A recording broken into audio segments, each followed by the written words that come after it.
Crash Course Live is presented by Smash It Demolition Derbies, who host Bash for Cash, Blizzard Bash, and Capital City Carnage. Online at smashitderby.com. And Stirring Dirt Racing, host of May Mania's team show at the Golden Spike Arena in Ogden, Utah. Online at stirringdirtracing.com. Reckless Abandon Derby Apparel and Derby Inc. Magazine. This is the Crash Course Demolition Derby podcast, recorded live at the FingerLakes1.com studios in downtown Seneca Falls, New York. And now your host, Chris Marquardt.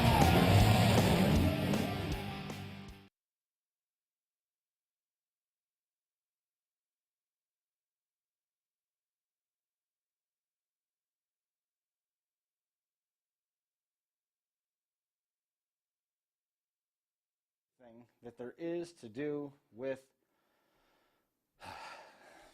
everything that there is to do with all things real life. Good afternoon, good evening. Once again, hopefully you enjoyed the dry run of that. So it's going to be busy. This is going to be a heck of a show. We're going to be catching up with Scotty Drevenak. We're going to be talking to Al Crockett. There's tons of stuff going on. Brian is here fresh off of, we're going to go backwards to go forwards, fresh off of mini Meltdown. Yep. And the car's totaled. There's nothing to bring home. Everything went great, right? Yeah, pretty much. It was fun. Had a lot of fun. The last couple of times I'd ran, the gremlins got me, and I just want to go down and just run a whole derby and let the cars fall where they may. There was a lot of tough cars, 4 or 5 really well built Fords. Mike Beers Jr. had a very nasty Etzel, I believe it was an Etzel, either Etzel or a Ford. It was a tough heat, and I was kind of talking to Zach. The taillights on it. What's that? Did you cave in the taillights on that Ford? No, it's funny That's you say choice. that. Don't do that to him. It's funny you say that. I was talking to Zach before the feature, and I said, I don't know. I said, I don't know if I got enough car to run for the win. I said, maybe I'll just, see what I can do for Mad Dog or whatever. And, we went out there, and, the Mike Beers Jr.'s car was a bright green, but it had an incredible paint job on the side of it. I think Mike Sr. said it was his other boy that painted it. Oh, really? Oh, yeah, it was beautiful. It was a really nice paint job, and it stuck out. And so we got out there in the feature, and I saw him once, and then the next time I saw him, the bumper was off the front of it, and it was not looking good. It was crazy to see how things went, but early on I had a little bit of a bobble in my motor, so I figured I'm just going to run it wide open and keep from stalling. And so that's what I did, and Travis Seward and I battled for a minute, and Ryan Ostrander and I got after each other pretty good, and it was just a fun derby. We ended up third, and happy as could be. Zach was happy. He, like I said in my post on Facebook, he basically built this car himself. I kind of overseed, but when we built the car going on 2.5 years ago now, he learned how to weld in his shop class at school. So he did all the welding. He basically did it all. So it was great to have a good run in a car that he'd put so much time in. I mentioned Brett Rowley had come up and worked on the timing for me and helped diagnose another issue I had. And it was just great. Got out there and had fun and ran hard. And, it was a good day. Them cars are way harder with plates on them. We got done, and in all honesty, This is the first time you've run against cars like that with plates, though. Oh yeah. Is it really? Yeah, I've never run a plated car before. Huh. Never that you'll admit. That I knew about. I'm sure I've probably run against a cheated car or two here or there, but Jeremy Gully let us have plates, fresh pre-run. It didn't matter if we got 4 plates. But it was great, man. It was a hard hitting show, very hard hitting show. I wasn't as sore as I thought I was going to be, which is good. Just all around fun. It was a lot of fun. Dan O'Connell towed me down as always, and his son Mason went, and it was kind of a dad and boys day. Just a good time. We saw a lot of stuff get wrecked. The farm trucks were absolutely insane. I didn't see any of the Sunday show until Alex's stuff came up. So, but the farm truck Saturday, they were, Those guys were very impressive. There's actually a guy there that ran a F350 that had the 7.3 liter diesel in it. Really? Oh yeah, and that thing was awesome. Like you could hear the turbo kicking in, and The turbo, like all that dirt that was flying around. it ran incredible. The motor was not what let him down. Late in the heat, it basically broke behind the cab, and it kind of hung himself up that way. But just a great overall show.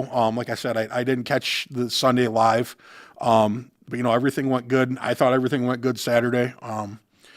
Gully and crew, they're one of the best in the business. Very, very, very few complaints. It was fun. It was good to get out there and have fun at Derby again. Like I said, I'd had some gremlins, and the last good run I had is when I'd finished second to Brett down there. So to finish third, it was a quick third. Like I was, my car finally died, and then it was only a couple minutes more, and the last two guys were out. So, it was a toss up. Ryan Ostrander definitely had the freshest car, but I honestly don't even know what happened to him. But it wasn't running anymore. The guy that won had a suicide. I can't remember where he was from, but it was quite a haul. He talked to me right before he went on the track. Had a rebuilt brand new Mopar in it, small block. So that was cool that he won with that. But I mean, that had the typical, because in that class you can't change out suspension, and that had the typical suicide tires leaning, kind of both ways. So. It was a great show. It was a lot of fun. I was actually talking to Jeremy. I said, if I could swing it, I would like to run, economy class one day and like wire the next. 'Cause just the wire class it just looked like so much fun. I mean, it's what we grew up on. It's literally wire and maybe hard tire. Maybe a heavier tire as long as it's DOT. Old rod floor shifter and just cars bending, and it was a lot of fun. In all honesty, I had talked to Zach before we left, and Those rod shifter cars, do they still have park, or did you take those out? park. It's you have to. I mean, you would have to disassemble the transmission. Zach's like, still have Dad, I park think, in 'em." yeah, I think we could make a stop to where it wouldn't come back in the park. And I'm like, you probably could, because he's like his grandfather. He's pretty handy. But it was fun. It was a lot of fun. I forgot where I was going. I'd said something to Zach. I said, hey, if we don't junk it, I said, if there's anything left, we can salvage it. I said, maybe we'll put a couple more plates on it if Jeremy lets us or whatever, and maybe take it down to San Filippo.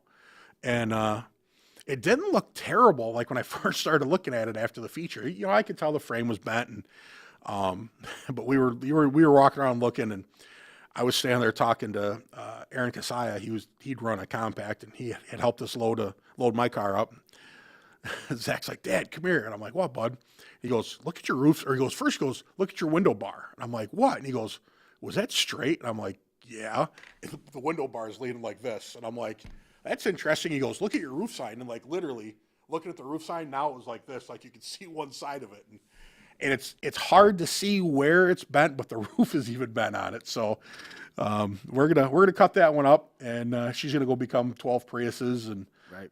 Zach and I are in discussions on what we want to do for next year. We got some pretty neat ideas. We're gonna see what comes to fruition and go from there. But just it was good to get out and have a little bit of fun. We're going to break down all of the mini Meltdown stuff in a little bit. We got a ton of stuff that we're going to get through. We're going to talk to Al Crockett probably close to the bottom of the hour. But in the meantime, you're talking about that dad and son's weekend. Scotty Drevenak Jr., he's got a pretty proud dad right now, because Scotty has been lighting the world up, changed things up a little bit on the Unified Point Series standings, breaking through with a couple huge wins. He's joining us right now. Scotty, man, how are you? Good. How are you guys?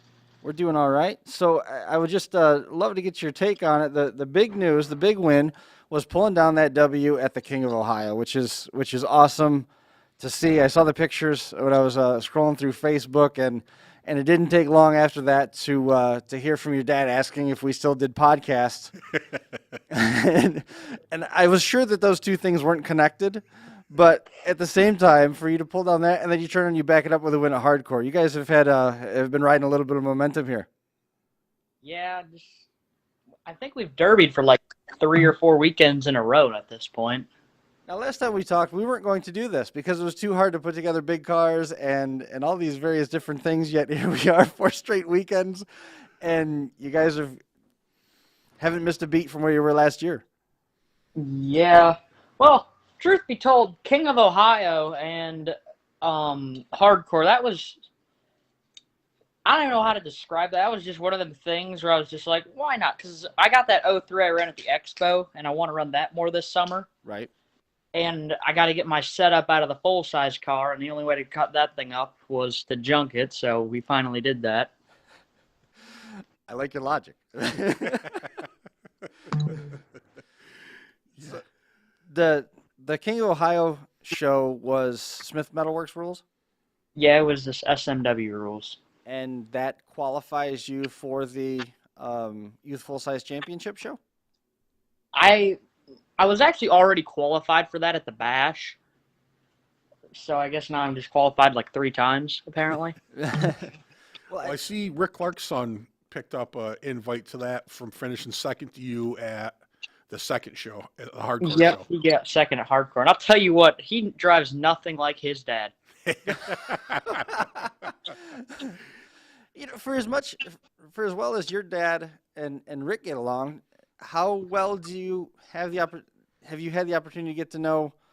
Oh shoot! Now I'm blanking. Rick Jr. Rick Jr. R2. Right, R2. R2. Yeah. Me and Ryan are pretty good buddies. He's like I think he's like around 12, so he's a little bit younger than me.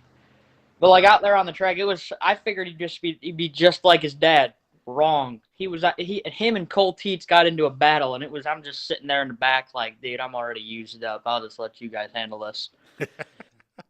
I'll tell you what, I've been on the track with Rick, and Rick is definitely a very calculating driver, but he will also get after it. Because I know the first Coos show, he had that, he'd won the raffle car from Brett at Impala, and man, he was getting after it in the heat. He was laying some pretty good shots, but yeah, Rick is definitely a calculating driver, but he looked pretty happy as well with, Ryan's, a good second place. So it's always good to see, families getting together like that. Yeah. Ryan wants to run that youth full-size national championship thing more than I think anybody else out there, truthfully. That's cool. Well, I mean, remember the trickle-down effect back in the old Skull Dirt Series days when that started, and long about September 2nd, you'd have 14th place picking up the qualifier spot because the top was already all in. Oh yeah, yeah. I've been to those races where it takes 20 minutes after the feature to find somebody that hasn't got the spot. Yeah, it's crazy how they do that. It's a little easier for the trickle-down to fall to second place, and everybody gets to celebrate, especially when it's a spot that it's a guy that wants it. Yeah. So to take me through the King of Ohio weekend as a whole, to pull down that win is certainly no small feat. That's a big feather in the cap. Yeah, so I think we decided to run that on like Tuesday that week. The car was sitting there. We pulled it off the trailer from the Bash and just stuck it back behind the barn. And Dad and them, I think they got third, and I got second at Days of Reckoning. So I cleaned the garage up, and I was like, let's bring that thing in. So we did that. We had to take it out to our buddy Jake Phillips, have it pulled down, get it right. We go out to King of Ohio. And I'll tell you what, that format, I think for the youth, it's helpful for beginning drivers. Mm-hmm. Because, for example, the 2 other kids I was against, let's say you put them out there on at the Bash, for example. Right. They're just going to be another kids in the pecking order. They're not going to get down to it. I think that helps for that crunch time game for the beginners and stuff like that. Get some more run time. And then after the heat, the front of that thing was so weak because we pulled it down 2 times. Because we pulled it down before we even went, and then after the heat, I got hit accidentally by cars that weren't supposed to be hitting me, and it went up a little bit, so we pulled it back down. And then we went out to the feature. Pretty much the same situation that happened at Hardcore. It came down to me and 2 other people that I was cool with, so I just let them handle it, and then was there at the end. I love that theory. Yeah, I mean that's and that's very good driving. You won't make enemies because you hit somebody. You're gonna make enemies because you took everybody's money. Yeah, probably. That's all right. The trophy, the check always looks good, man. I wouldn't worry about it. But no, that's smart driving. I mean, if you see two guys getting into it, I mean, obviously you gotta hit to keep yourself off the clock. But I mean, you don't go jump in the middle of a fist fight at 8 years. I mean, you stand back and watch, and if it comes to it, you have to defend yourself. But I mean, there's no use of looking for trouble. I mean, obviously, Scotty is out there running for the win. I mean, that's and there's nothing wrong with that. So. It's smart, and it's good that he can do that at this age. I mean, he's, I'm creeping on 50, and I haven't learned that lesson yet. So, it's great to see kids that can drive like that. And truth be told, I don't know how I won hardcore. That was one of them runs where it was complete luck. Because before I even went out there, I probably only had like 3 inches of slip in the steering column. And with that thing being so soft, I think it might have been like 3 or 4 shots before my wheels locked up in the front. And I could only go straight. And even when I got on the gas, it wouldn't help it because the wheels were locked straight. But I don't know if you watch a video, but like there was a pretty long caution for some reason. And I looked at the column and it was bent. So I start messing around with it. I ended up taking the lower Heim joint off so I could steer again, and that's how I won that Derby. Yep. And that's car awareness. I mean, I've had Brett Relier tell me things like that. The car won't start, and he sees that the cap is cracked, and Brett's won Derbies holding onto the cap. Car won't start, and he looks in the back seat, and the gas tank's flipped over, so he'll flip it back over and drive and that's car awareness. I mean, that's instinct. That's something you can't teach. And that's the thing. I mean, obviously, like I mentioned, Scotty's, he started at a young age, and he's watched his dad, and we've seen his dad have a lot of success. When he gets to the bigger, higher paying shows, I mean, that's going to be the difference between taking home, a $20,000 first place or a $4,500 second place. I mean, it's car awareness. It's awareness on the track. I mean, it's stuff you can't teach, and it's great to see these younger guys developing it. One of the most interesting tips that I've ever come across in Demolition Derby was a guy that used to paint the inside of his car white. The whole car would be white inside. And everybody else at the Derby didn't have any of the inside of the car. So, I mean, I jokingly just asked, what are you trying to cover up? And he goes, nothing. I go, well, you painted the whole inside of the car. Derby, anybody that's hip to what Demolition Derby is knows that you're trying to cover something up. And he goes, no. How bright is that guy's car in the dark? That's a great point. You got all that white inside the car reflecting all the track lights. It helps you be able to see what's going on. And I mean, it was a great idea. Yep. It's actually, there's a rule on the books that you're not allowed to do that in Ohio because it goes against Code of Cheater Black. But well, I mean it's all in preparation and awareness. That experience thing, seat time, all that stuff that we've talked about 1,000 different times. That plays into that. Knowing enough to, in the heat of it, you catch a long caution, you can figure out, hey, if I pull this one joint out, I'll be able to steer a little bit more. And it got there. Mm-hmm. I mean, you said you were only 4 hits in before the wheels locked up? Oh, yeah, 4 hits with the nose of that thing. Because I decided to go backwards with that thing the entire time because we had the back folded nice, tight, and right. Granted, it was starting to blow the humps out. But, I only accidentally took, I think it probably wasn't even 4 shots before that thing locked the column up. And I couldn't really do anything because I had to stay in action, so I couldn't have time to mess with anything. Thankfully, we had that random caution for some reason. Have you been able to stay pretty close to what you had planned out for this year, or are you already doing more than you had expected? I lost my plan about a month ago and just decided if there's a Derby this weekend, we're going to go to it. Is Dad retired from driving, or is he still finding time to drive once in a while?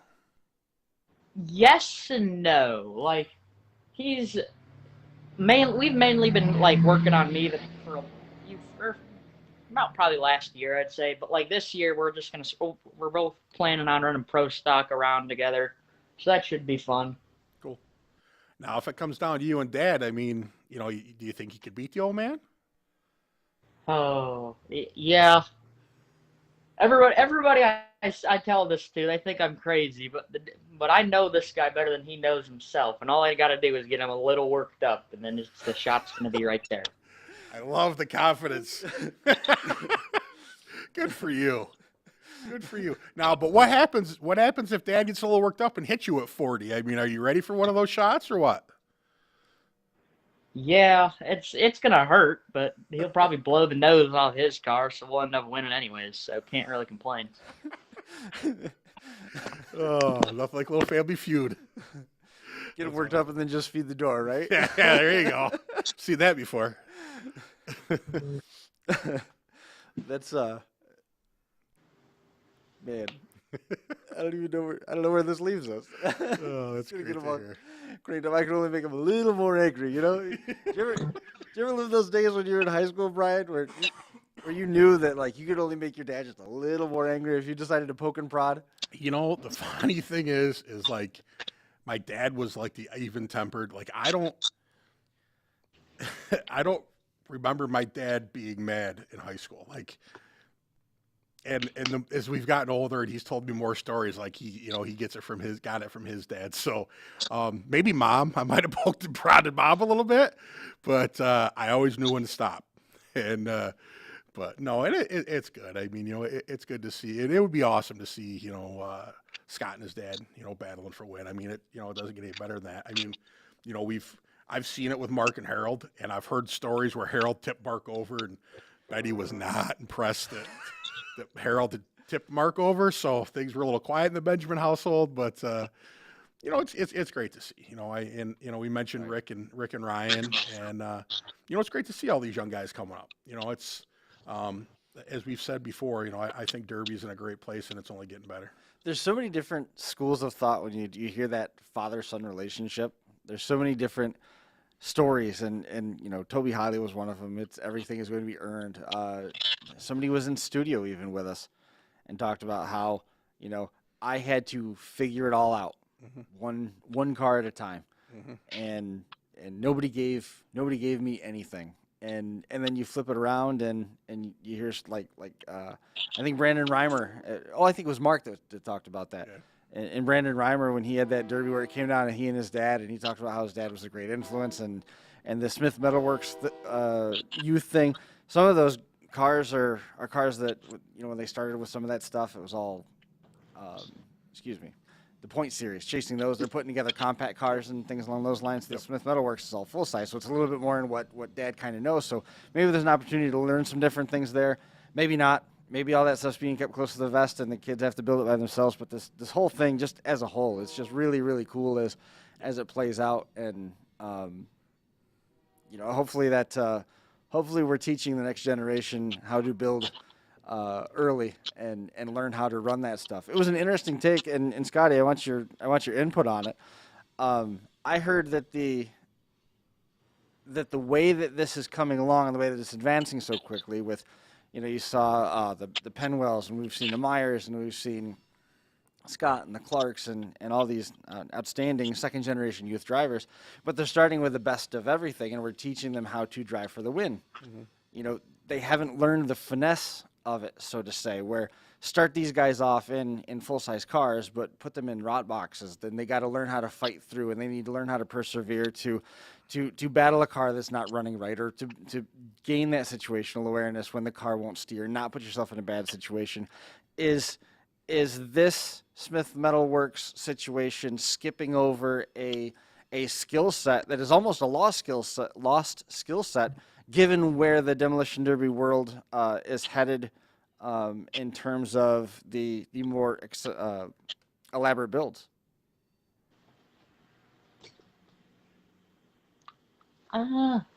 It's hard to answer that question because, that's why I asked it. When I first started running youth full size, I didn't have the Baldwin. I had my dad's first setup, so I was rocking a 283. I forget what rear, with just an old setup, an old school setup, the old motor. It's actually sitting right here in the garage. I didn't have all the fancy horsepower. Truth be told, when I got down to it at Keystone a few years ago, and I think I got 4th or 5th, I had probably the least powered motor out there. because then it got down to like Cole Teets and the Syopa kids and all those guys. But like, I think personally that if you put half the kids that like have the greatest setups out there in old cars like that, and you have to battle to even get running right, I don't think any of them will be doing what they are doing. Because like, well, I don't know. Well, Penwell, come to think of it, at the bash, Penwell's motor got hot, and they were having to start that thing every second just to get it running. So I'm not sure. That's a good question. I think there is a lost art to battling through, and that's one of those things like we talked about. You know, the examples that have just come up within the last few minutes with Mark and with Brett, or you know, Toby learned a hard lesson when he spun that wheel, and his dad's like, "That means you're done." Yep. Buried him in the corner. Poked him in the corner. So and he was hot. I think eventually you're going to back into that skill set. You know, you look at somebody like Don Santel, who's been running a variety of different cars for so long, and he's looked at the top echelon of drivers, and it's not a matter of if, but when you're going to lose steering, and he still wins everything. You know, everything under the sun. So, you know, that's it might come full circle, but it would be interesting to see everybody thrown out there in a bunch of early 80s Vics, just to see what would happen without all the accessories, and just see what would happen. It'd be interesting to see if some of the folks that came up through without all of the bonus goodies, what would happen. Yeah, it's you know, and motorsports, you know, that's one thing. Like, I mean, motorsports are across the board. You know, there's the more money you spend generally, you know, the nicer setups you have. And it seems like from top to bottom, it seems like a lot more people are spending more money on better setups. Right. So I wouldn't even say it's just the young, you know, the youth we're seeing. You know, I see a lot of first timers that spend, you know, in the adult classes that are spending, you know, a decent amount to get, you know, into the sport. So yeah, you know, I think there is definitely a lost art there. You know, that's, you know, advice I've given, you know, local people. You know, I went a lot of years just whatever I could find I would run, because I just wanted to smash stuff. Right. You know, and then talking to Dave Harrington, a local guy who, you know, won Waterloo a few times. He was like, well, instead of, you know, I always wanted to win, but I like to smash stuff too. So it was kind of a in the air sort of thing. Because like, instead of, you know, buying 6 cars for, you know, $100 a piece, why not buy one $600 car? I was like, yeah, that kind of makes sense. You know, and then as I started buying better cars, you know, my performance started to get better. You know, being in a better car, you know, I think in a way will also help your driving, because you're going to be there longer. You're going to be going against better competition at the end. But like you said, I mean, everybody, you know, at some point you're going to have, you know, where you lose steering, or you burn a spark plug wire, or, you know, the motor's not going to be running just right. So, you know, I can see it both ways. You know, it's an overall derby thing. You know, I don't think it's just the youth, but. But how many people have bought a false sense of confidence? Oh God, a lot. And quit. A lot. Or sold out. Oh yeah. You know, by spending all that money, and all of a sudden, you know, because I didn't win with this combination, it's got to be terrible, and I can't win with this after I bought my third $12,000 engine. This is stupid. I quit and go home. Yeah, and it's unfortunately it's that way across motorsports. Yeah, it's across. It's more than just motorsports. Well, I mean, yeah, but I mean, you know, normal sports, quote unquote, athletics. You know, it's not as much money, but it's, you know, this guy's better than me, blah blah blah. But you're right. I mean, it happens, and you know, it's going to happen at every level. You know, I mean, guys spend a lot of money, and you know, like I've said before, the only thing you can't buy is driving ability. Mm-hmm. You know, and we've seen it. I mean, we know guys that spend a boatload of money and sit sideways in the track and get their wheels knocked off and then complain about the parts or it was this or it was that. And no, you put yourself in a bad spot. You know, I mean, in my humble opinion, the higher up the national pecking level you go, it shows, you know, obviously you're going to go against, you know, the cars are going to kind of equal out. You know, either, you know, you get to the Iron City Nationals or, you know, Blizzard Bash or Bash for Cash. I mean, you know, you get to the main classes and those cars are pretty much even. You know, they're built different, but they're even. So then it comes down to technique. It comes down to driving. So, you know, it's you still you can have a bulletproof car, but you still have to drive it. You know, you can't.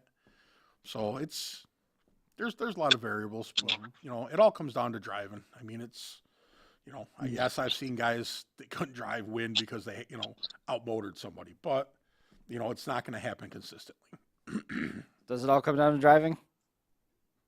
Yeah, 100%. Because like, I've been in situations where I've went out there against cars that had every store-bought part you could have, Right. every name brand thing you could have, and I'm sitting over here with an AutoZone cable shifter with the pedals my dad made me when I was 12 for my compact car because I couldn't reach them, you know, and I go out and beat them because it's about driving, and that's like I think that's one of the main things derbying has on a lot of other motorsports is the fact that you can't win unless you're a driver for the most part.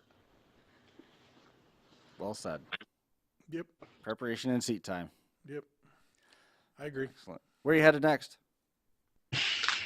Well, Mom's making me take the weekend. Well, I think the next 2 weekends off. One for 4th of July, and she doesn't want to go derbying on 4th of July for some reason.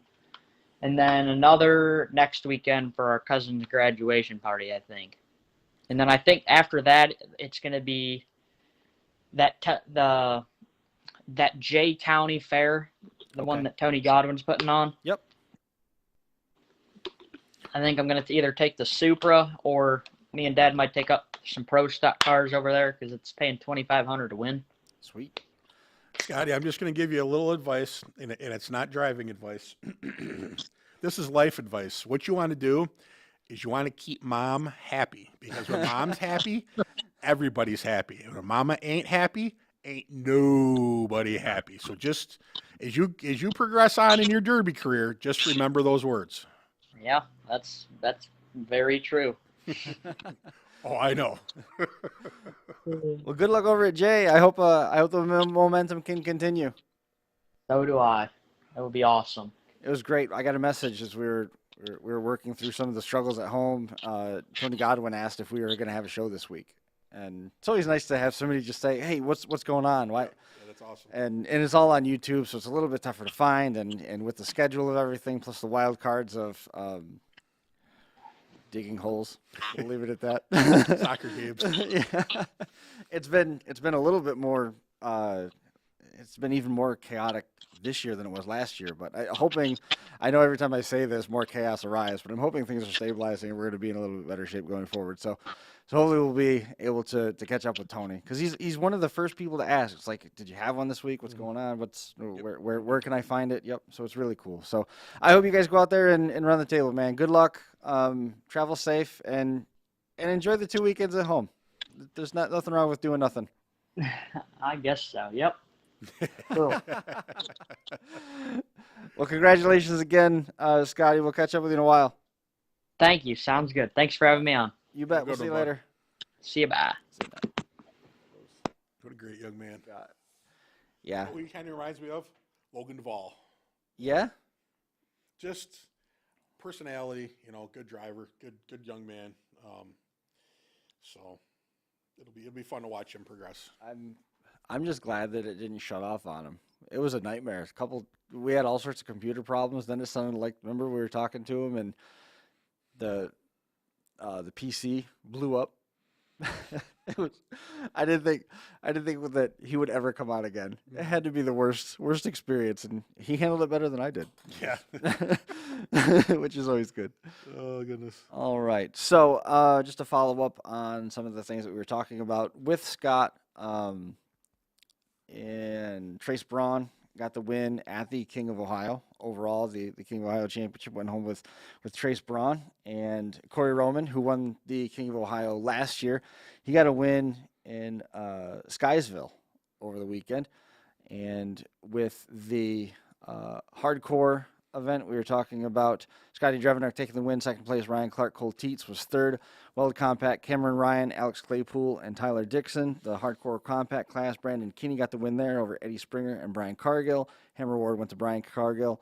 The full-size limited weld team winners, Iron City Promotions got the win there over the Misfits, Team Sciopa Nation, the big show.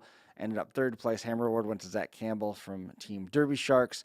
Sciopa and Iron City ended up having to go head-to-head at one point. It was that broke their hearts. What some of the pictures looked like. Youth Compact, Haley Yeager got the win over Marissa Yeager and Colton Wilson. Street Stock Compact, Justin Harvey got the win over Jacob Schaefer and David King. Should be a familiar name to all of you up here. Cody Ederchin in the Hammer Award there. Minivan Bone Stock full-size class. Jordan Cook got the win over Brandon Cook. Roman Simonelli was third. Jordan Cook was the Hammer Award, and that brings us back around to Scotty Drevenak getting that win in the youth full-size division there. Out at the Brewerton Speedway on Friday, chain and bang 4 and 6 cylinder class. Max Lowry got the win from Pulaski. Mark Russell from Lowville was second. Tie for third, Clayne Russell and Freddie White from in Fulton. It was good to see a lot of familiar names in that top three over there at the Brewerton Speedway. This was a King's Crash from Smash 'em Demolition Derby event. And then also we had the top three in the junk run. Sean Amon from Lodi, Michael Thayer, and then Adam Buto from Deposit ended up getting the top three spots in that one. We also made reference to the, let's hang on to that. We'll hang on to that for a second. We'll take a break. We'll re-rack, and we will be back with you here after this. Whoops. Come on. Excited to welcome aboard a new partner for this one, Demolition Derby Life magazine. They've come aboard. They just wrapped up Mini Meltdown with Spinning Wheels, and their next release is going to cover in depth all the action that happened in Morris, New York with Spinning Wheels out there at the Otsego County Fairgrounds. Full year subscriptions are $119, 12 releases a year, plus past issues are available online at Demolition Derby Life magazine. If you don't know, you're in the know now. Home of the hottest action motorsports magazine on the market with over 30 editions published to date. Demolition Derby Life magazine has grown to be the most prominent publication in the Derby community, featuring everything from promoters and events to drivers and builds. Each monthly release offers a unique insight into the hardest hitting sport in the country. Make sure you jump on Facebook, follow Lexi and all the folks over there at Demolition Derby Life. As soon as you can, let them know that you heard about them here at the Crash Course Nationals.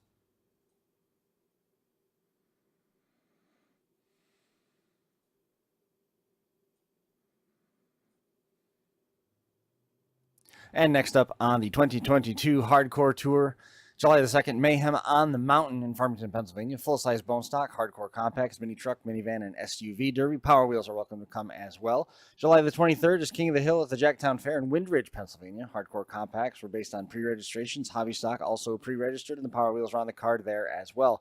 To round out the month of July, West Alex Extreme Destruction in West Alexander, Pennsylvania. Two-man extreme, hardcore compact, two-man extreme. Youth full-size trucks, and minivans, mini trucks, and SUVs also on the card. Make sure you check the website to find out which of those classes for the West Alex Extreme Destruction events were pre-registration only. Special note, September 3rd and 4th was Labor Day lockdown. Don't forget, Hardcore has also partnered with the Full Throttle Misfits to host virtual versions of their popular marquee events in the fall. The first of those being Labor Day lockdown, hosted by Ryan Devroy and the Full Throttle Misfits. Make sure you take a minute, jump online, hardcorepromotions.com, or check out their winners list and event photos on the Facebook page for Hardcore Promotions.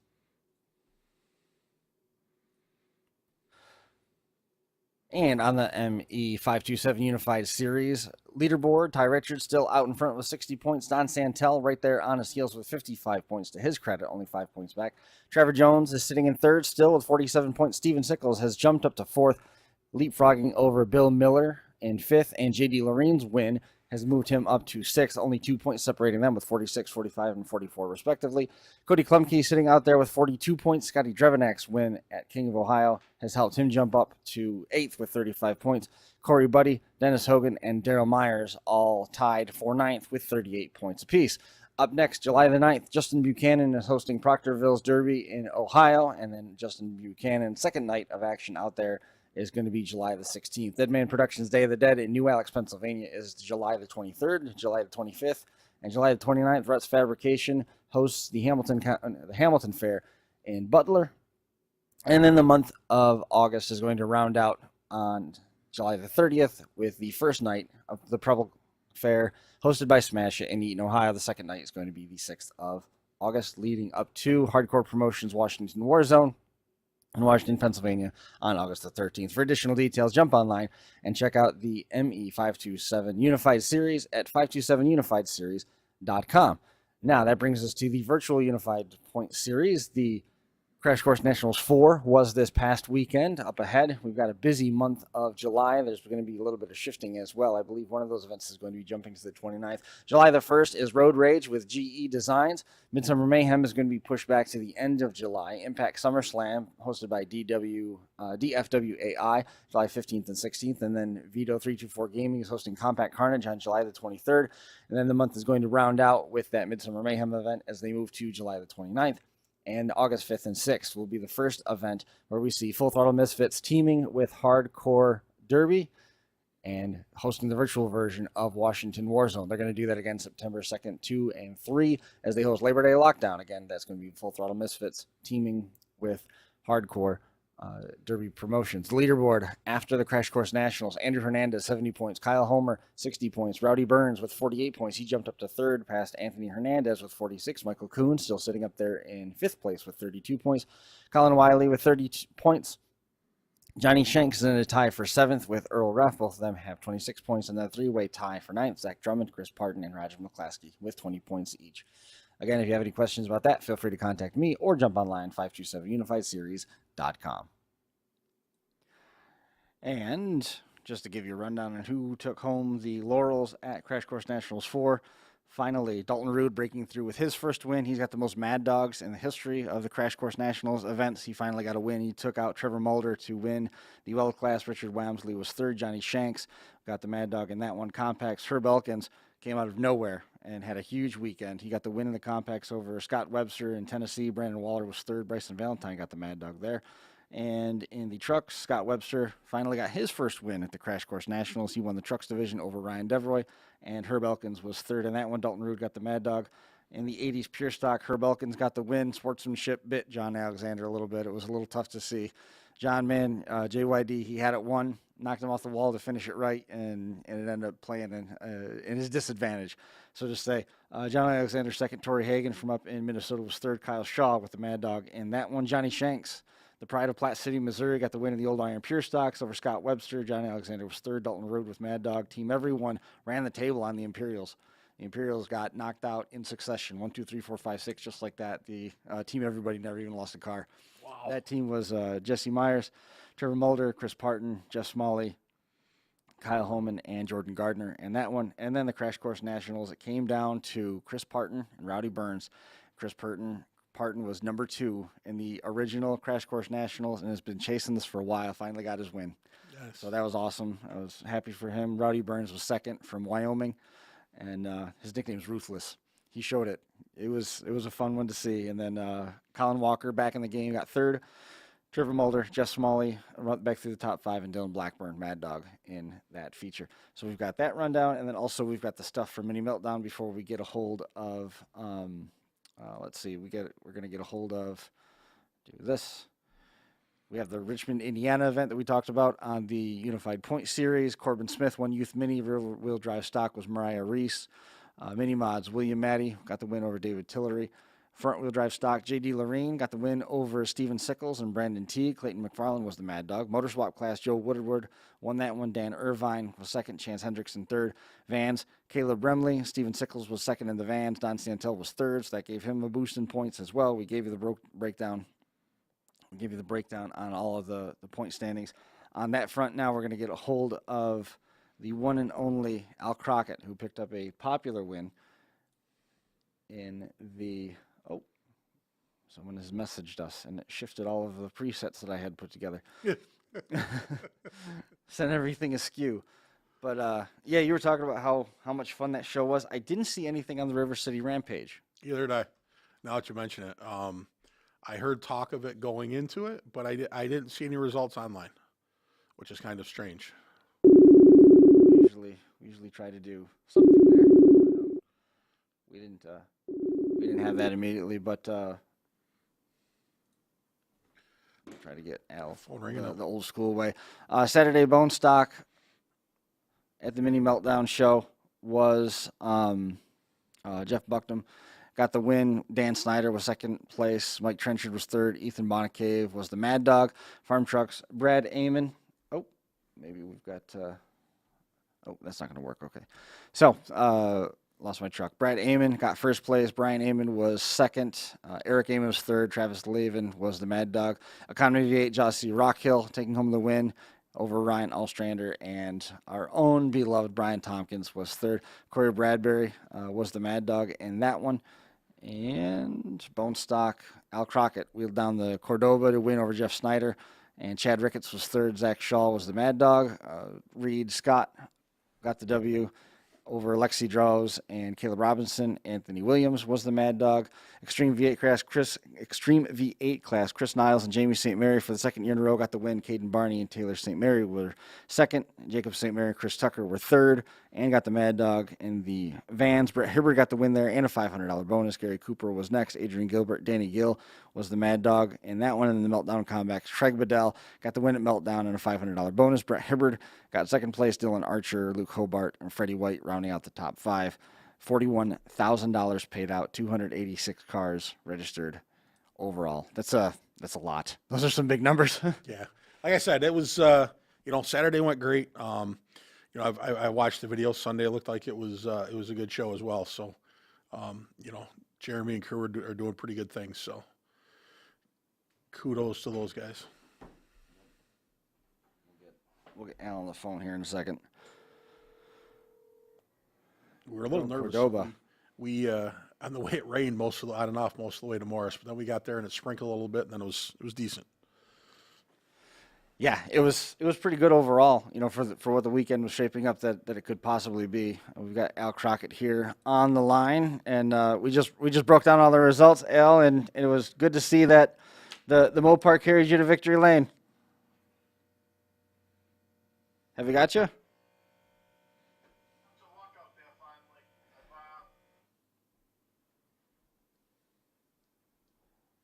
Finally got some luck going your way, which is always good to hear. Yeah.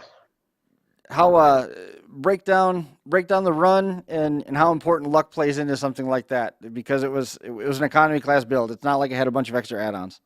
No, so I ran the car on Saturday with the Bone Stock guys, and it was running shitty, and got hung up at the end, got hot, couldn't get myself off. Then I ended up Sunday morning, we changed the carburetor, adjusted the timing in the motor, and came back on Sunday, and it was a total different run.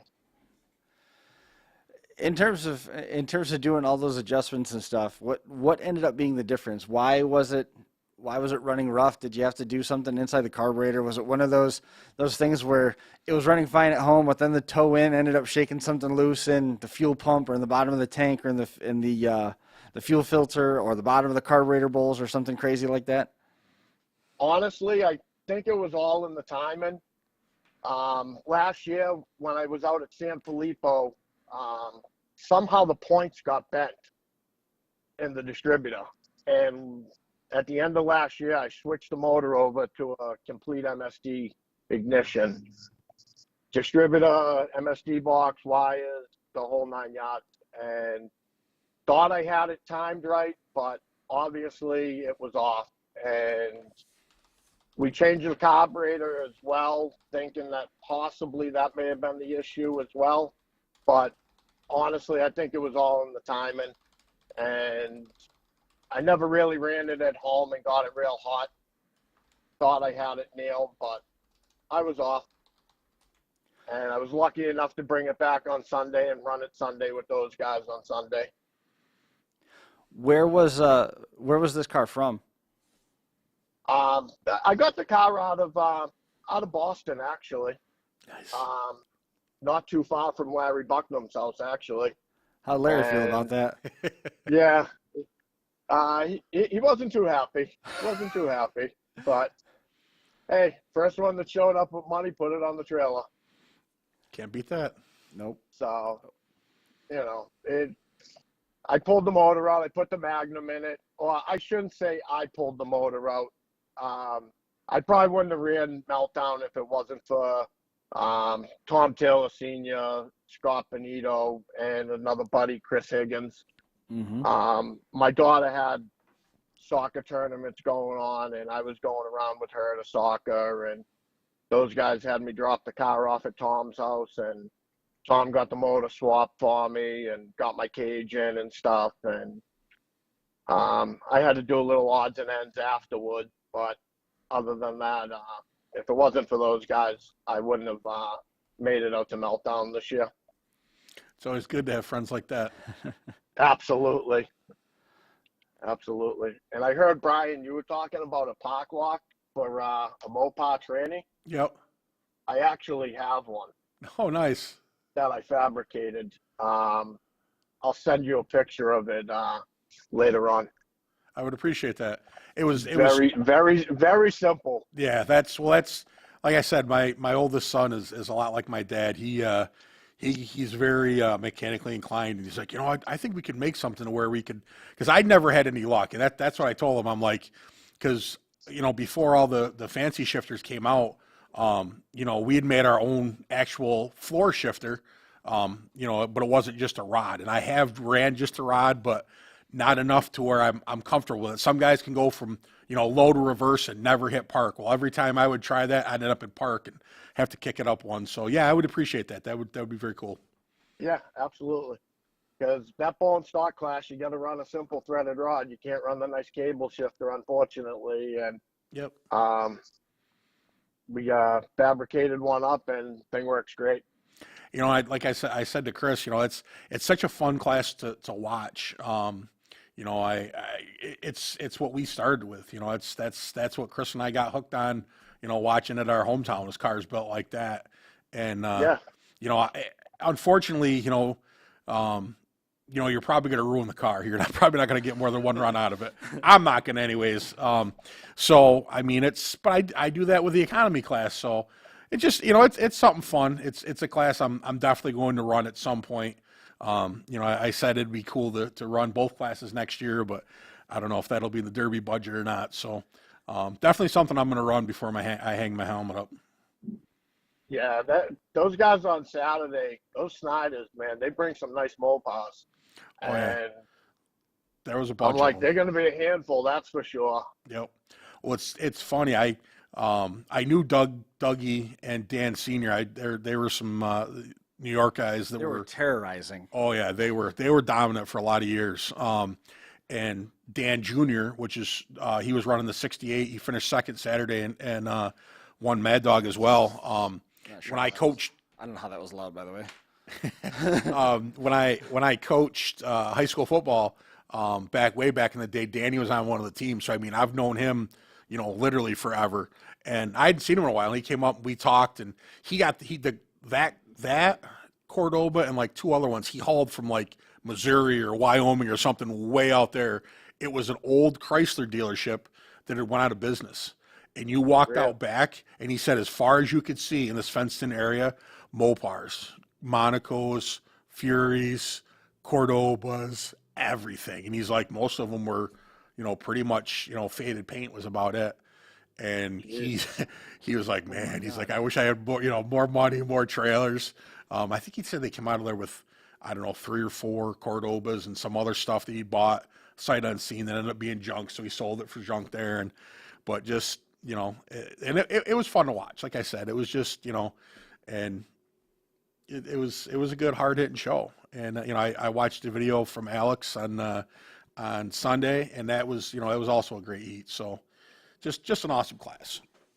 Yeah, it's a total different pace out there than back here in Massachusetts. I mean, the guys out there are always on the skinny pedal, and I've had to get used to that coming out there to run because that's not my pace. Yep. So I've kind of try to stay out of the trouble more or less. And I made a couple of bad hits on Sunday and got myself hung up. And I started saying I can't make hits like that or else I'm not going to be there at the end, and trying to drive a little bit smarter towards the end.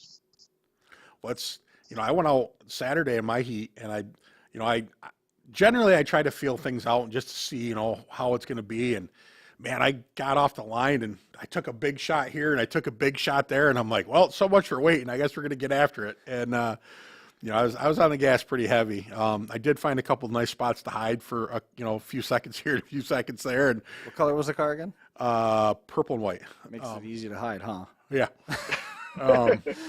There's a lot of action though. Black's a little easier to hide. Yeah, well, there's a lot of action. So they were watching a lot of cars, but that's one thing is Morris. The first time I went was with Chris. I went and ran a camera for him, and I've never been to a show at Morris that wasn't just wide open. It's a great place to go and watch. It's fun to run. Again, I was talking to Jeremy and I said something, and he's like, yeah, you can't really run a slow pace at Morris. And it's the track. I swear it's a track. Cause there's guys from all over. What do you mean it's the track? The track brings it out in people because it's atmosphere. Yeah. Because it's not like everybody there is from Morris. There was guys from all over in my heat. Somehow dirt's traction and science is different Exactly. only in Morris. No, it's a lot of places, but guys get down there, man, and it's in the air, man. They're standing on the skinny pedal. It's a good time. It seems like no matter how wet they make the track, you have so much traction out there, and those compact guys, I can't figure those guys out how hard they drive into the back of the trunks with their nose. I just don't get that. Yeah, we were there. We've 100 times I've said it. Those guys are awesome to watch. The thing is the first time. Craig Bedell's been on a little bit of a hot streak. Didn't he win something down in Maryland too? And then he won something with hardcore last year. I don't remember. I thought he's been creeping up the list. Yeah, I don't remember. The first I've missed one mini meltdown. And the first year I ran, that track it was more dirt than it was clay. And they scraped a lot of the dirt. They either scraped the dirt off down to clay or they brought clay in. And they'll water it and it gets slimy on top of, man, then it gets tacky. And you get all sorts of bite. And a lot of the rocks are out of the way now. Oh yeah, mostly because 12,000 RPM launches them a long, long way. Yeah, it was. And it is. It's a great derby track. I have a lot of fun down there. But yeah, they definitely from start to finish, man. It's wide open. Yeah, absolutely. No matter what class it is, everybody's on the skinny pedal there, and it's a great show for the fans. Oh, definitely. How's everybody out in Massachusetts? Oh, everybody's good. Trying to figure out where my next show is going to be. I don't know if I got a Fifth Ave that's all built that I got to put a motor in, but I don't know if it's going to go to a Wood Booger show or a J&M production show, because that's all we have out here. Right. And it's too soft to tow out there. So, Al, what do you run for a carburetor on your Magnums?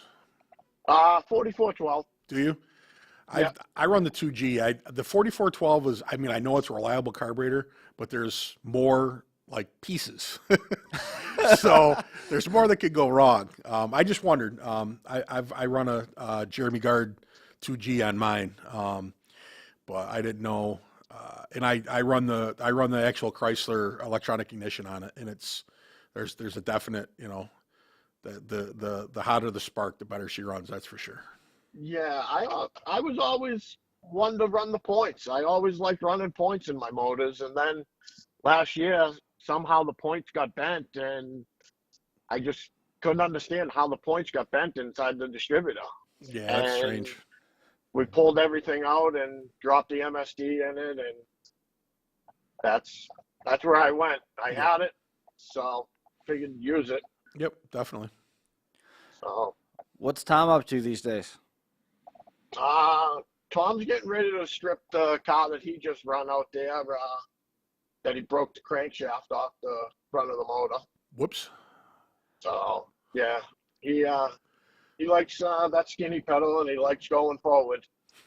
So Is there any truth to the rumor that he's getting ready to wrap up his Derby career? I do not think so. No. No.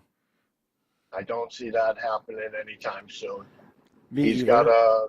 He picked a car up from Mike Gilbert for the San Filippo raffle car, like he did last year.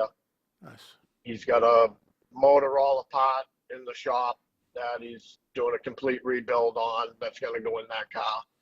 Nice. How did Mike Gilbert like Mini Meltdown? By talking with him, he loves going out there. Yeah. He likes everybody out there. He's a good time. He got a little bit of air in the compact that he ran out there. He hit that top side wall, and you could have walked underneath the car how high he got. Wow. So it's got to be shell-shocked for him coming out to Mini Meltdown to run, because up where he runs, it still has windshields and wiper blades on the cars. Exactly, yeah. They're not even allowed to use chain. I mean, I don't know if this is fully true, but there's elements of truth to this, that they don't use chain necessarily on the car. Some of it's still rope. Wow. Some of them are using seatbelts too. Still. Now seatbelts, that doesn't make me as nervous. I've done that myself, but rope is crazy. Yeah. So. But yeah, no, we're going up to his show. I believe it's in September. He's having a 5,000 to win show up there. We're all going up to. Nice. So I guess Track Shot's going to be up there as well. So Excellent. should be a good time. How many Diplomats and Fifth Avenues do you have laying around at this point? I have one. What? Oof. I have one. I am all out. I have switched over to Fords. Well, wait a minute. Whoa. Hang on. We're not friends anymore. I've switched over to Fords, but they're going to be Mopar powered. All right. There you go. Fair enough. As long as it's a Mopar drivetrain. Brian did that. Yep. Mm-hmm. Absolutely. Absolutely. Yep. So I got, 7 or 8 98 to O2s That's cool. sitting there. I got a 4 or 5 Luminas. So, and I got one Fifth Ave left. Well, maybe if you water those Luminos, they'll grow up into be 9802s. The Cordova actually wasn't even supposed to be my Meltdown car. I was planning on bringing a 98 to 02 P71. Yeah. And that Cordova fell into my lap. So I looked it over. It was spotless, and I said, I guess that's going to be the car I'm taking. Yeah. There was a few real nice Cordovas that ran there. Yeah. Which is great to Yeah. see. I mean, I love watching Mopars run. So Right. Yeah. it was Hopefully I got 2 more lined up to pick up. nice. I don't want to be picky, but I'd like to get a Grand Fury and run in that class. Yeah. I think that would be Just go to a Chrysler dealership. I guess they're laying around. that would be a nice car to come across for that class. Yeah, there's got to be a couple more out there still. Oh, I'm sure I could find one. It's not going to be cheap. No, not at all. What's- Doesn't seem like anything's cheap anymore. Nothing.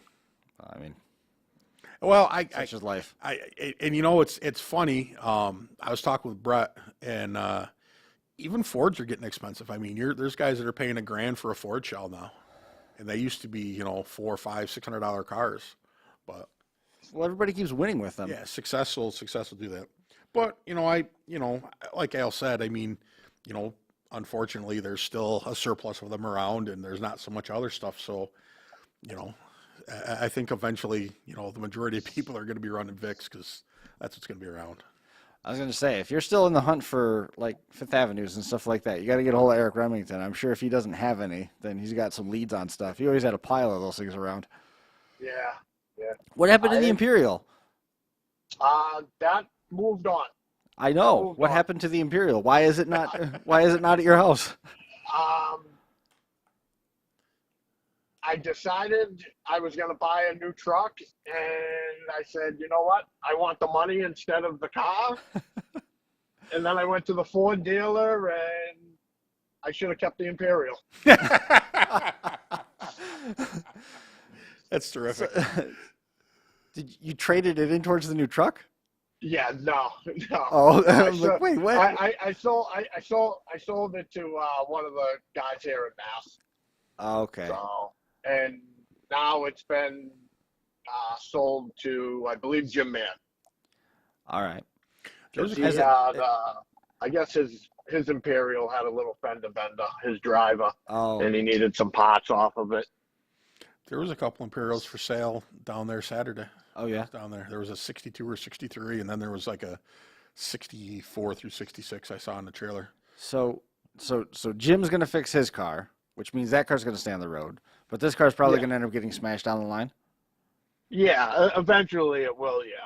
So I just want to point out that we've been a couple years, and when Al said that the car had moved on and didn't say where, the natural assumption was Dan Bolton's coming out of retirement.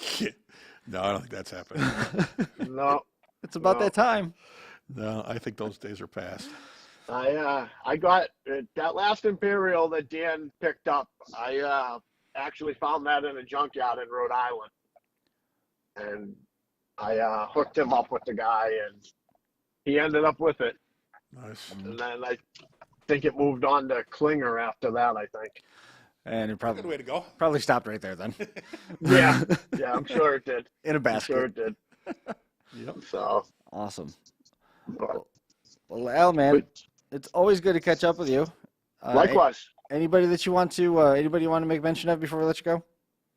Obviously, thank my wife and my kids and my mother for the crazy hobby I have of putting up with the time I put into the cars and stuff. And again, like I said, if it wasn't for Tom Taylor Sr., Scott Benito, and Chris Higgins, I wouldn't have been out there last 2 weeks ago now. Scott So, Benito. That's if it another wasn't name for that I haven't those heard in guys- forever. Awesome. Well, man, I congratulations on it, and hopefully we'll be catching up soon after things wrap up there at Mike Gilbert's show. Sounds good. All right, we'll see you later. See you guys. Have a good night. Bye-bye. There goes Al Crockett checking in. A little old I gotta school catch phone up. action. Yeah, I gotta catch up with Craig Bedell. It's been, You're thinking about it. huh? So you're going over the past results. I can see your mind spinning. Yeah, I didn't really know until today when I sent that file to you, and I'd fallen behind on my own stuff, trying to keep all the plates on sticks, and Chris has had a slightly busy home life the last 2 weeks. Is that 2 weeks. is that Yeah, good to 2 say? weeks. That's fair. 2 Okay. weeks. Between the holiday, between soccer, probably even going back to Bash for Cash, and then last week was chaos, just trying to get all the stuff together for Crash Course Nationals 4 and doing all the intro videos and stuff like that. Then we had to have the line snaked, which I think we talked about that on the air and how crazy that became. Trench warfare. The way that the piles of dirt and it was rough. It was rough, but I believe that has all come to a conclusion now, and we're going to start getting back into some semblance of reality. But Normalcy. both kids are playing travel soccer, so we're going all over the place. We had a game Sunday, and Do they ever have games same time, different places? yeah. I So think one that goes to the happens one goes to the other. There's supposed to be a That's game. Kelsey had a game last night, and we were going to do the show early. Yep. Get out, go to the game. Yeah. Well, we didn't wrap up stuff in the street until it was probably 8:30 by the time we were done. Yeah. Well, I remember you text me and you're like, "Hey, let's do it tomorrow night." I'm like, "Okay." They've made some changes at work, so I don't think we're going to be getting ordered as much. So I heard. yeah. So we're my nights are open. I got back to the gym tonight with Zach. I hadn't been since Nick had hurt his arm. We went back to the orthopedic last week, and he said everything looked great. We're going to go 2 weeks with a hard cast, and then you'll be in a brace, and that's it. So very, very happy for that, because Nick really did a nice job breaking his wrist. You want to see some pictures? No. All right. Yeah, so we were happy to hear that. It was funny. We went to Dr. Brown in Canandaigua. And he played college football, and he was one of the team doctors for the 49ers at one point, like right after he got out of medical school. And I'm guessing my age, maybe a little younger. Did he have to do weird things to people to get them out on the field? Oh, I'm sure. Nothing to talk about, but I'm sure. But so we go in, and he comes in, and he's got like this contraption thing on his hand. I'm like, Doc. I'm like, what are you doing? He's like, what do you mean? I'm like, doctors shouldn't be doing stuff to mess their hands up. He's like, well, I was putting a guy's ankle back in place, and the thing I was using slipped and partially ruptured a tendon. And he's like, I diagnosed it and fixed it myself. He goes, and then that was like the day before during the day. And he's like, and then last night my son fractured his foot in a baseball game, and he should be here soon so I could set that. And I was like, whoa. He's like, yes. And he stepped up and patted Nick on the back. He's like, see, it happens to everybody. So it was cool. But like I said, Nick's got rocking the blue cast for another week from Friday, and then we'll be to a brace and good to go from there. Last day of school, kid came in with a cast from her shoulder to her wrist like this. Last day of school. Well, it was. Oh my gosh. When Nick broke his wrist, they put him in a splint, but they put it up to here so he couldn't move his elbow, and that drove him more nuts than anything. Which I've never had a cast that high, so it would probably be even worse, And when they finally took it off, he was like, oh, because he had moved that joint in 2 weeks. It took him a little while to get it loose, but he was happy because the new one only comes up to like here. So, but it's, part of being a kid, I guess. Is what it is, and he's going to heal up and be good. And, Dad survived it, and Mom is way stronger than Dad. And we go on from there. I chipped a bone in my elbow. I landed right here on my elbow. I can't remember what I was doing. I don't know. I'd be making it up if I tried to remember. But I chipped a bone off, and it stayed in there, and they put it in a partial cast, and I had my arm braced like this around the outside. The plaster was just sort of reinforce it until everything could get taken care of. Well, I woke up in the morning, and I had forgotten. And not so much forgotten. I wasn't awake yet, and I just did the stretch, and it crushed everything in that nerve pocket down there. You don't even know. That hurt like you wouldn't believe hurt. Oh man. I mean, it was just pins and needles. Oh yeah. You whack your funny bone in there. It was like that, and it lasted. It had some staying power. That hurt. Yeah. That hurt. But Nick said something. He's like, Dad, he's like, I thought you've hurt yourself before. I'm like, oh yeah. I'm like, I've seen finger bones and leg bones and all sorts of stuff and stitches and cuts and breaks but I'm like, that's me. I'm like, but I'm like, when it happens to your own kid, I'm like, that makes you a little. I mean, I wasn't. There are no words to describe the color of a bone in a living person. Oh, bright white. It's the oddest white. Oh yeah, yeah. It's pretty neat. It is. But yeah, and I was surprised, like the color of like tendons. No questions? No one had any questions on why I had to clarify it was a living person. Anyway, go on. I just assumed it was your shin, but like the tendons. Oh yeah, that too. Like they were, like they're a weird color, like a live living tendon, and you're weird what that stuff looks like. My first exposure to tendons were like deer dressings and stuff, and when they were, and I didn't enjoy it. I wasn't into it. One of my first, like, quote unquote, it wasn't even, but one I remember is I was a kid and Dad was helping a local farmer and he was driving the tractor and I was on the wagon and I was young. I was probably 10, 11, maybe 12. And I went to take a step and a kid swung a hay hook and caught me right in the calf. Whap! And I was like, and then he went, oh, and left the hay hook hanging out of my leg.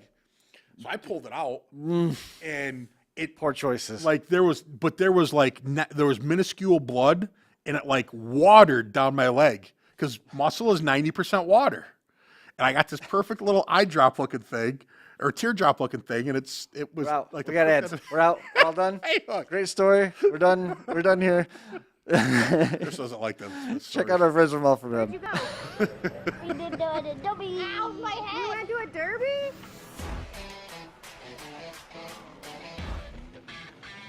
Hey Derby World, this is All For Him Racing Videos, where Derby never ends. We have people come up and ask, what is All For Him Racing Videos? And the answer is a YouTube channel dedicated to growing the sport of demolition derby in a positive and fun way. Our passion is to show the next generation the sport and capture the memories for generations to come.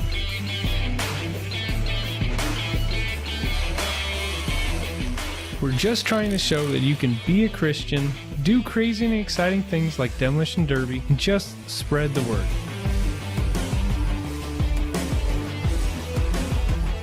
We have traveled all over the country filming events, all while meeting many great people, hearing amazing stories, seeing the passion for this sport, and falling in love with the derby community.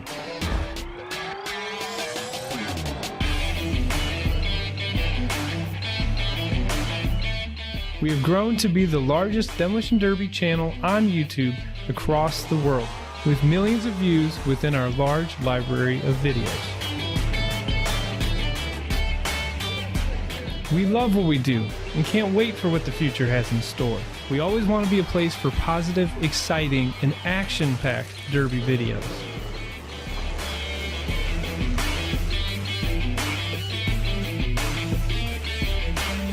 Thank you, Derby World, and enjoy the videos.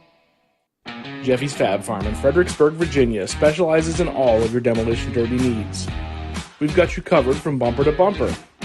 Whether you need headers, shifters, harnesses, fueling systems, or complete turnkey setups, Jeffy'sFabFarm.com can help.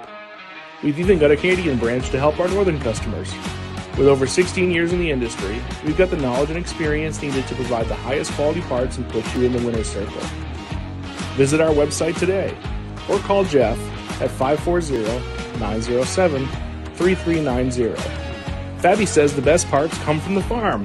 Jeffy'sFabFarm.com.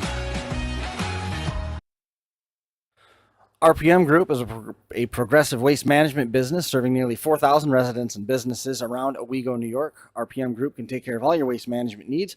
Boasting a fleet of 2 roll-offs and 6 garbage trucks, RPM is fully insured and ready to serve. Ask about asbestos abatement and surveys, interior and exterior demolition, private parties and foreclosures, curbside trash and recycling, all that and more. Click or call, ask for Corey, tell him you heard about him here at the Crash Course Nationals, rpmgroupny.com, or 607-223-8714.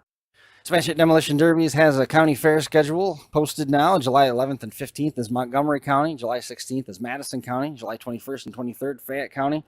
July 23rd, Franklin County the same day. And then it really gets busy. July the 24th is Clark County. July 26th and 30th is Claremont County.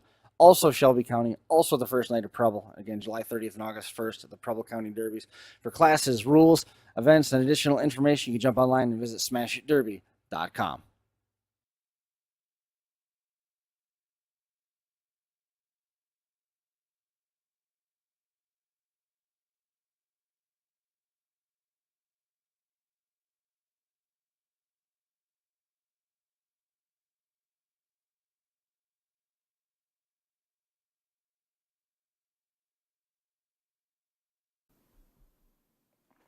Yeah, I was completely out of the loop there for a while, and with the sewer lines and everything. Stuff going on, so it's understandable. So I was happy for Art, and we got to double back, and we got to try and catch up with Craig Waddell and see what he's doing, because we're getting close to county fair season around here. Penn Yan's right around the corner. Seneca County's coming up, so it's going to get busy here locally too. So looking forward to that. But yeah, final thoughts before we call this one good. Nope, just good to get back at it. Like I said, I sick the week before, or the week before Meltdown, just sinus, cold, allergy, something. Just kicked my butt. Yep. It's still got some of a cough left. No, it's not COVID. But no, it was fun to get back after it at Mini Meltdown, and looking forward to what the summer brings for everybody. Straight on till morning, right? Absolutely. That's going to do it for this one. 404 is in the books. We'll see everybody next time.